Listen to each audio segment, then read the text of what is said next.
where you can get some control against this Rek'Sai. Yes, she has a ton of sustain, but the range advantage and the fact that you have Lisa in here makes it a very threatening. The two junglers just totally avoided each other. But now they're going to wait for quite a long time. Perfect's going to get knocked up here and might be in some danger, as could have maybe even just been a solo kill, to be honest. And it will. It's just going to be a solo kill. King and solo adventure continues as he picks up first blood. There you go. Observer vision, but it's very much on vision. Yeah. And KT don't quite know, although they can easily suspect now. Pyosik knocked up mid-dash, has to flash, but he is so dead. I mean, there's just no getting out of that one after no dash, no flash, and just punished for a bit of an aggressive invade. And D+ taking a huge lead in this one, Valdez. 400 gold. They will pick up. Try to 4v4 on the Chemtech Drake. This one could get pretty dicey as Lucid not even going to go for it. It's a big sweep from the side of Showmaker, and now the AoE damage is coming on in, and it's all coming up. DK in this fight is now Barrel very deep in this one, and he will obviously be taken out eventually. Question is to who? Yeah, they're just going to give it over to Showmaker. A massive win for DK in the play. And I saw Pyosik having a lot of discussion with the coaching staff during the break. And Pyosik here alone might not be enough with the rotation up from Lucid. Gold card is all he's got. Now he doesn't quite have it. Lucid is here. They're not going to quite dive this one yet, as we have Talia on the way as well, as he gets kind of bullied here. But now with the Senna help, maybe it's enough. They're going to try to turn this one on to Perfect, who is incredibly low. And again, Kingen is just unkillable. And so BDD moves in and just dies after Showmaker makes his own TP play. And now Perfect is, just going to be sniped by Kingen.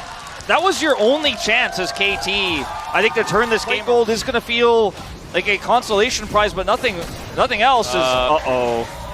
Yeah, no, that doesn't stop it. Perfect. Now he is in a lot of trouble, I think. Well, is he? Stun comes through. Here's the knockup. He's getting run down by a quote-unquote support TK. As we know, he is farming, so he's not quite a support, but especially with the frozen cards at this point. Yeah, he was a little bit of danger there, but ideally, obviously, killing gold in this one. My God. Yeah, I mean, 625 for Rek'Sai, 500 for Showmaker, put a gold bottom side as well. It's 12 out of 15 plates. And Kingen is just like, you guys can't hurt me. Well, they're going to try. No. They tried. That's not the way it works. He's ulting back in to 3 people. He doesn't care. As now a gold card comes in, and here's Pyosik as well to try to win this one. Is it enough damage? No. Nope, he's going to heal up again. And eventually, I think as the turret goes down, maybe, okay, they finally get the job done. But it's in trade for an inner. They needed 4 people. They needed 4 people, and that means aiming and Kellen are it's getting bigger and bigger topside. Lucid is also going to get the Herald.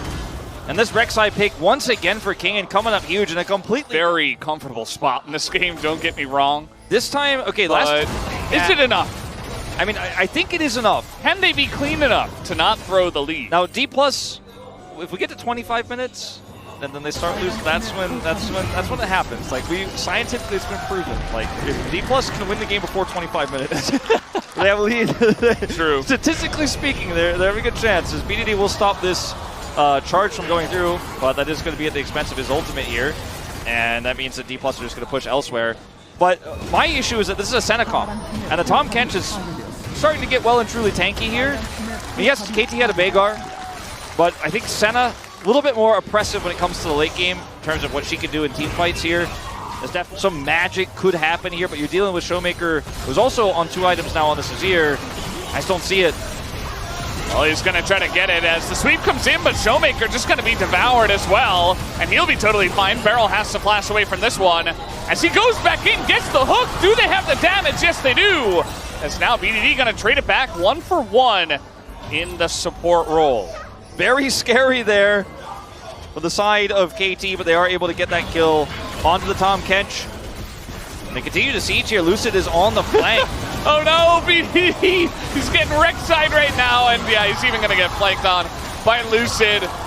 And they tank up the turret to make that happen. They don't even need to necessarily do this, as now it's going to be a massive shutdown going into the hands of Deft. Play with it. Deft said, Backs, well, doesn't back, but stands directly on a ward and dies. Yep. And now Hextech Drake will get the Hextech soul point. And the game continues, but man, they have so much control right now. It's just small victories for the side of KT Rolster, but never enough. Kellen, super tanky here. Doesn't have any resources, so let's see how tanky he really is. It's going to take a while to do this. I mean, they're going to try to burst down the TP turret, and they get it down, but the TP does come through from the side of Kingen. It's a 4v2 at this moment, as Kingen up against the wall. He couldn't do anything. He couldn't move, and that's going to be the end of Kellen. But it doesn't matter because your entire base is getting killed. Yeah, I mean, this is just a push to inhib. They got the inner turret here in bottom as well. You got Kingen's teleport, and you got a kill onto the Kench, but I just don't think the D+ tug of war. Yeah, in the enemy jungle here for DK, and now they're going to look for Beryl, who does not have a pull into the wall, it seems. Now he's going to use it, but he's already dead, so that's the end of him, and that's what happens when you choke out Vision. Now he can someone gets caught. Can use the Sundist turret to control this being a Senate composition, and Kingen can occupy space over here and try to keep Pioshik out. He and Kellen just going to try to deny Pioshik from getting a Q in, forcing his flash. Yeah, you see Kingen over the wall, just here to zone, and Pioshik doesn't really have an in. He's going to go in onto the Tom Kench and gets devoured and just held in the mouth for quite a while, and that should be the end of that. Pioshik desperate. Nice little kick there to potentially save him, but who am I kidding? There's a Rek'Sai who does get into that back line, and he's flashing on top of the Jinx as well, who is not going to get excited. As over the top, here comes the Jax, and that just might be the nail in the coffin. We'll see how many kills they do get on the back of this side, or this fight rather, as BD on the kite is not good enough, as even the gold card will be denied of the saving of the lives. As now DK gonna push into the top side, and we will have our silver scrapes. There we go. That's all it takes. A nice attempt there from KT, all things considered. Perfect, avoids death, tries to set up the gold card, but they are just hit over the head by the 11,000 gold lead. The wallets of D+, too heavy in this one. An oppressive early game. The lost lane for Perfect. Bottom side of disaster. And Showmaker coming up big, finally waking up in this series. And D+, as you say, will bring us to 5 games. The prophecy foretold a 5th game between KT and D+.